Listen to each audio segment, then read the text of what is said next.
好的，谢谢管先生跟我们共同在线分享您的观点，谢谢。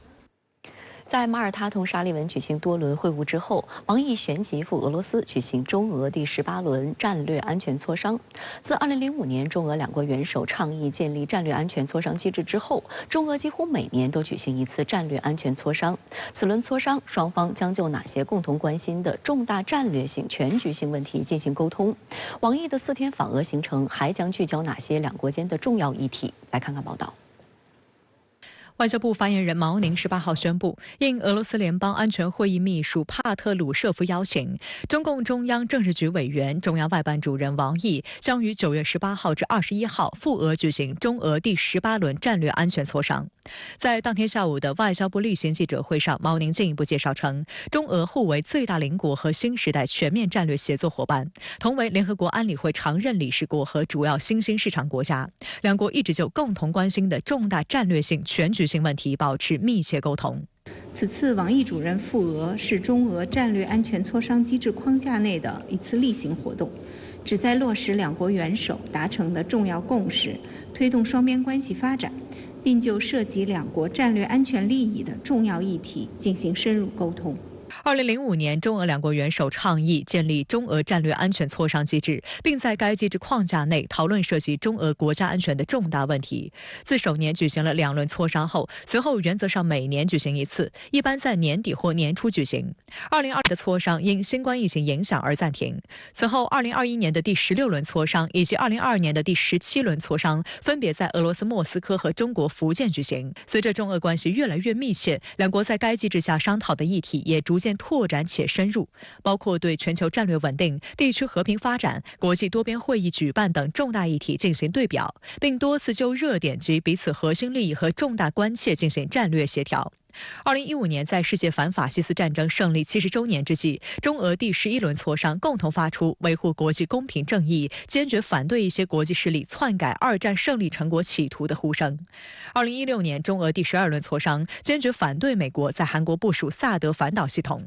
2022年，中俄第17轮磋商，双方还就亚太地区局势、阿富汗、乌克兰等共同关心的国际地区问题深入交换意见。值得一提的是，此次邀请王毅访俄并举行中俄战略磋商的俄罗斯联邦安全会议秘书帕特鲁舍夫，自2009年中俄第4轮战略安全磋商起，一直担任俄方的磋商牵头人，已持续15年。观察指，帕特鲁舍夫在与中方的战略安全磋商上，既可准确贯彻落实普京总统的战略方针，又可保持政策连续性、稳定性。主要还是谈战略安全，我觉得更集中于就是军事合作呀、地区局势呀，还有在国际舞台上的一些战略协作，它可以统筹中俄战略协作伙伴关系的全方位的合作上的一个会谈。它比这个外交会谈呢更加复杂一些，涉及到的方向呢更加全面一些。俄罗斯外交部发言人扎哈罗娃此前曾透露，王毅此前还将同俄外长拉夫罗夫举行会谈，双方计划讨论广泛的双边合作问题，包括最高级别和高级别接触。Планируется обсудить широкий перечень вопросов двустороннего сотрудничества, включая контакты на высшем и высоком уровнях. Будет уделено внимание тематике укрепления взаимодействия на международной арене с акцентом на совместную работу в ООН, БРИКС, ШОС, естественно, Группа 20, АТЭС и других механизмах и форумах. И состоится также обстоятельный обмен мнениями по вопросу украинского урегулирования, а также обеспечения стабильности и безопасности ВТР. 在刚刚结束的中美马耳他会晤中，王毅同沙利文讨论了亚太地区局势、乌克兰、朝鲜半岛等国际和地区问题。观察指，此轮中俄会谈也将会涉及俄乌冲突议题，王毅将重申中方立场，并推动和平解决该问题。China already has offered a peace plan, a 12-point plan, which they floated on the anniversary of the start of the war at the end of February earlier this year. I think the difference now is the context has changed in so much as there's clearly some Ukraine fatigue in the West. And so another peace proposal might be there might be more room to make this one work, or at least to start the process of getting people around the negotiating table to talk about possibilities. Chinese plan, as it stands, is unacceptable, but I think people may be more prepared to talk now than they were 6 months ago. 总体来看，特别是在当前东北亚地区安全形势比较这个微妙情况之下，两国外长进行这个对表，进行深入的交换意见，对于两国关系的这个稳定发展，对于地区的这种和平稳定发展都有非常重要的意义。深圳卫视注意到，多家外媒都预计中俄将在王毅为期4天的访问期间加深政治互信。路透社就预测，此前普京本人曾表达访华意愿，此次王毅访俄很有可能与俄方商讨相关议题。而在今年3月底，国家主席习近平对俄进行国事访问前，王毅就提前到访莫斯科，并与俄总统普京、外长拉夫罗夫会面。值得一提的是，中俄高层近期交往密切。就在上周，普京还在俄远东城市弗拉迪沃斯托克会见出席东方经济论坛的中共中央政治局委员、中国国务院副总理张国清。双方就深化互利合作、加强区域发展战略协调对接、将远东开发成为俄中两国合作新的增长点等议题深入交谈。会见时，普京就直言，在俄中双方的共同努力下，两国关系进入历史最好时期。俄方对双边关系以及各领域合作发展前景充满信心。分析指，这充分体现了中俄全面战略协作伙伴关系的广度和深度。我当时呢也是在这个东方经济论坛参加活动，那么我呢也聆听了普京总统在论坛上全会的发言，他其中呢特别谈到了与中国的这个关系。我觉得将来呢，就是下一步中俄之间的经贸合作呢还会提质升级。我们所提到的到2024年中俄贸易额达到2000亿美元这个目标，我想今年2023年底就会实现。那么未来加强合作的这个着力点呢，我觉得恰恰是在俄罗斯远东。远东地区需要这个与中国合作的方面很多，有能源合作，有交通运输合作、电力合作，农业合作，还有就是这个金融合作。据朝中社9月18号报道，朝鲜劳动党总书记金正恩圆满结束对俄罗斯联邦的正式友好访问，已于9月17号从弗拉迪沃斯托克启程返回朝鲜。梳理6天的访俄行程，金正恩都走访了哪些地点，参观了哪些装备设施，又与俄方领导人进行了怎样的沟通？对于朝俄此次颇为热络的互动，韩方又有着怎样的反应和动作？来看看报道。朝中社18号在报道中称，金正恩对访俄期间，普京总统、当地政府和人民的热情款待表示由衷的感谢，并祝愿俄罗斯繁荣昌盛。同时，朝中社指出，金正恩对俄罗斯的访问在加强朝俄睦邻友好关系史上开启了新的转折点和发展的新篇章，并将永载史册。另据俄罗斯卫星通讯社消息，俄罗斯自然资源部部长科兹洛夫表示，俄罗斯朝鲜政府间委员会会议将于11月在平壤举行。观察指出，朝俄之间下一步将会进行怎样的实质合作，将是届时的关注焦点。目前来看，这种合作可能主要包括，比如说，人员交流，一个是俄罗斯人去朝鲜旅游这一块，其实旅游这一块不在联合国制裁范围之内。同时可以给朝鲜带来不菲的外汇收入这是一方面。然后另一个就是朝鲜可能会向俄罗斯提供劳动力，然后其他的就是具体的经贸领域，可能俄罗斯会这个加大力度向朝鲜提供能源、粮食这些朝鲜急需的东西。武器装备这一块，因为涉及到这个对朝联合国的对朝制裁也好，还有西方国家对俄制裁，两方面都涉及，所以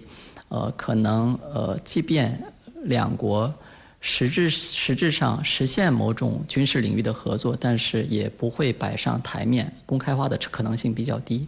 深圳卫视记者注意到，此行是金正恩自2019年以来首次访问俄罗斯。9月10号，金正恩乘坐专列从平壤启程赴俄。9月12号抵达滨海边疆区，在哈桑站受到俄方官员的热烈迎接。13号，金正恩同普京举行会谈，此后参访了俄罗斯远东的军工厂和部队。